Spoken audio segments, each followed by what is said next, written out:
Assalamualaikum warahmatullahi wabarakatuh. Hai, apa kabar bunda-bunda sekalian? Semoga sehat selalu ya. Tidak terasa sudah mendekati 10 hari terakhir di Ramadan kali ini. Bagaimana persiapannya? Pasti sudah merencanakan mudik kan?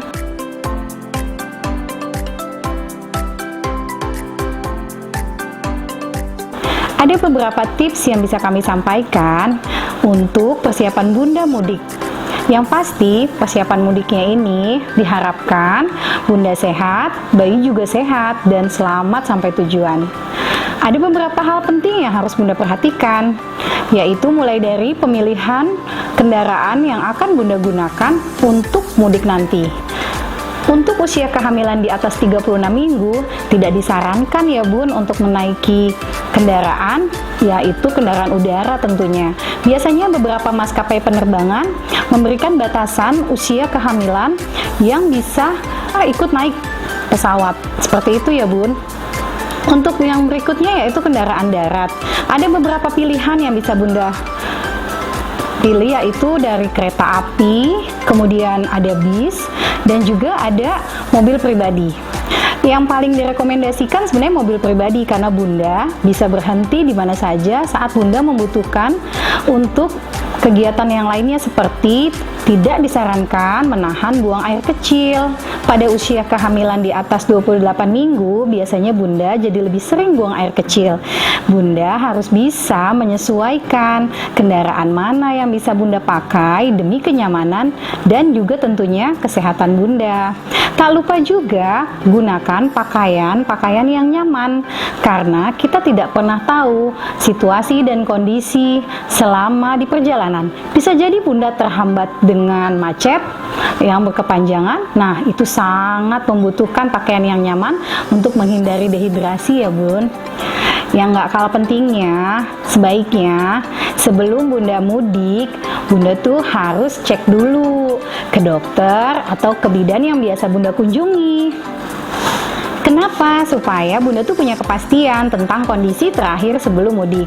Dan juga bunda akan mendapatkan obat-obatan yang biasanya disarankan untuk tetap bunda konsumsi dan bunda bawa selama perjalanan.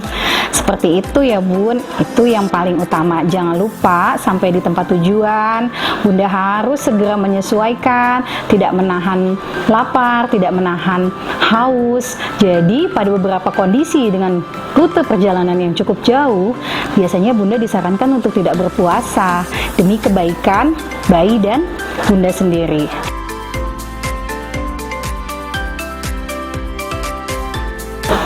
Kalau misalnya untuk kenyamanan, kayak waktu kemarin ada juga pasien yang mau pulang kampung ke Ternate. Iya, ke Ternate. Nah, ternyata dia harus naik kapal laut itu sampai 3 hari. Habis itu dia menyambung lagi kendaraan darat sampai sekitar 10 jam. Nah, tentu saja kami tidak menyarankan itu karena sesuatu yang buruk bisa saja terjadi sepanjang perjalanan. Makanya kenapa bunda tetap harus bawa obat-obatan. Bunda juga tidak lupa membawa buku yang biasa bunda pakai untuk biasanya kunjungan rutin ke bidan atau dokter kandungannya, supaya jika bunda membutuhkan bantuan di fasilitas kesehatan yang ada di daerah manapun, si penolong bisa mengetahui kondisi terakhir sebelum bunda melakukan perjalanan jarak jauh. Ya, biasanya yang paling cepat itu adalah kondisi dehidrasi ya. Ya, biasanya ada rasa pusing hebat, kemudian nafasnya jadi terburu-buru, dan yang paling agak berbahaya adalah kontraksi yang belum waktunya muncul. Kontraksi yang muncul itu dimulai dengan rasa tegang dan kencang di sekitar area perut, menjalar sampai ke pinggang, dan tidak hilang dalam waktu yang cukup lama, misalnya bisa sampai setengah jam masih terasa terus-menerus. Yang paling mengkhawatirkan adalah ketika dirasakan ada pecah ketuban. Nah, itu suka tidak suka, mau tidak mau, ibu dan keluarga harus segera mencari fasilitas kesehatan terdekat untuk memastikan apakah betul ketubannya masih baik, apakah kondisi kehamilan bisa dipertahankan, atau kan bisa dilanjutkan perjalanannya. Pastinya seperti itu. Makanya harus ditentukan pemilihan kendaraan yang akan dipakai, itu juga menentukan keamanan selama perjalanan.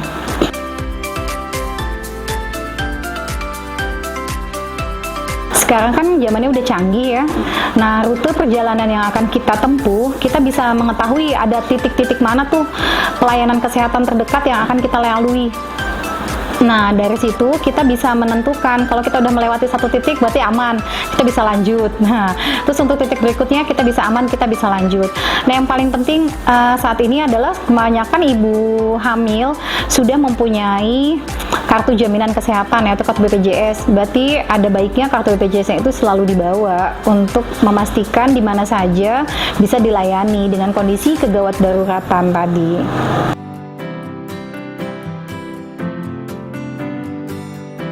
Ya, kalau misalnya dia baik, sehat, BAB-nya lancar, buang air kecilnya lancar, selama perjalanan asupan cairannya cukup, asupan makanannya cukup, dan ibu hanya tidak kelelahan yang berlebihan, ibu tidak demam tinggi, ibu bisa tetap beristirahat seperti biasa di rumah dan tidak perlu melakukan pemeriksaan wajib ke fasilitas kesehatan yang terdekat di tempat yang sudah dituju, yaitu tujuan mudiknya. Tapi kalau memang ada kondisi yang ibu tiba-tiba merasa tidak nyaman, tidak ada salahnya ibu ikut memeriksakan kondisinya saat sudah tiba di tempat tujuan.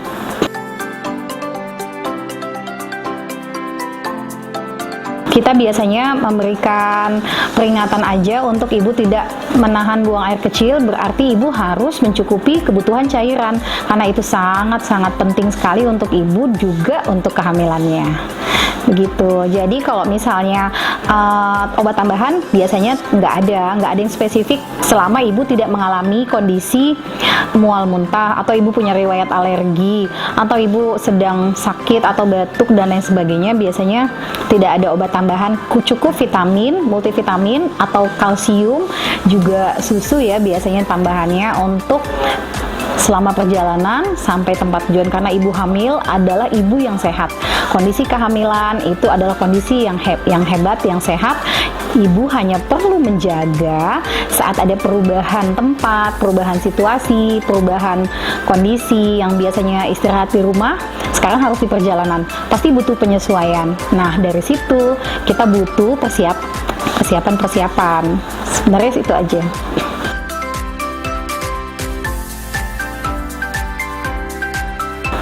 Boleh, masih aman. Kenapa sih? Karena ada yang bersalin bisa lebih cepat dari tafsirannya.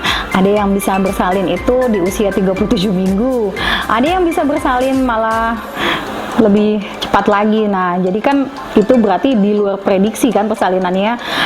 Sayang sekali kehamilannya kalau misalnya dilahirkan belum waktunya, karena bagaimanapun yang terbaik adalah bayi dilahirkan cukup bulan dengan keadaan yang nyaman, aman buat ibu juga buat bayinya.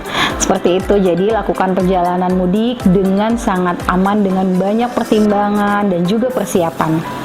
Oke Bun, masih banyak lagi sebenarnya tips-tips menarik lainnya.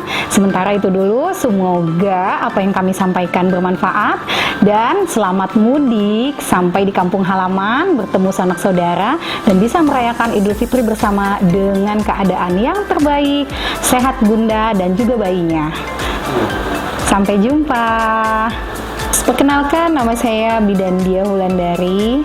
Saat ini saya berpraktek mandiri di Desa Gandoang, Kecamatan Cilengsi, Kabupaten Bogor. Tepatnya di perumahan Gria Permata Mekarsari, RT 005 RW 10 nomor 3. Buat bunda-bunda sekitaran Cilengsi yang mau lakukan pemeriksaan kehamilan, pertolongan persalinan, juga pelayanan KB, bisa datang ke tempat kami. Saat ini saya sudah praktek selama lebih dari 20 tahun. Saya lulus dari Politeknik Kesehatan Jakarta 3, kemudian saya melanjutkan D4 pada tahun 2015 kemarin. Nah, setelah itu setiap Tahunnya diisi dengan pelatihan-pelatihan klinis yang diadakan oleh Ikatan Bidan Indonesia. Saat ini saya juga sedang ditunjuk sebagai clinical instructor untuk membimbing mahasiswa pada kampus Mitra Ria Husada untuk bidang studi profesi kebidanan. Setiap hari saya praktek di rumah dan pastinya untuk jam kerja dari jam 8 pagi sampai jam 12 siang, kemudian istirahat, kita lanjut lagi dari jam 3 sore sampai jam 9 malam. Untuk bunda-bunda sekitaran Cilangsi dan sekitarnya yang bisa datang ke tempat kami, membutuhkan pelayanan, informasi lanjut, kita bisa ngobrol bareng, kita bisa diskusi, kita bisa sharing apa yang Bunda mau sampaikan dan apa yang Bunda keluhkan.